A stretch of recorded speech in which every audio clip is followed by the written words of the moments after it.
So I was intrigued in your lecture with how you began your lecture. You used a song, a Canadian band, Arcade Fire, and the refrain in the song, which was very gripping, was kind of like, I don't know what I want, I don't know what I want. And I guess my question is it something happening in our world? Is our world different? What's going on that is the refrain that our young people are saying nowadays? Mm-hmm. Yeah, I mean, I think, I don't want to suggest that there's more opportunity for idolatry among young people than there is for older generations, but there is some sense in which young people are more sensitive or more open to the possibility of opportunities for idolatry, and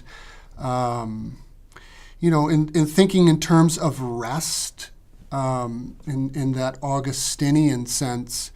it just seems to me that there is this whole new world for young people, especially technologically, in gadgets and novelties and products in which there's it just seems like there's a lot more opportunity for me to explore, for young people to explore, places to find rest, things to belong to, and beginning the stages of building up habits of reaching out for things that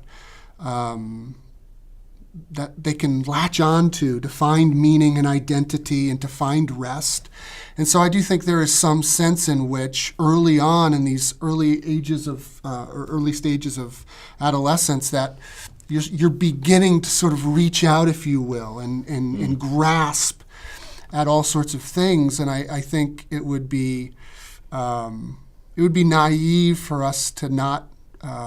be aware of that or take stock of that, especially as youth workers and as youth ministers, that we sort of become aware of young people searching to belong,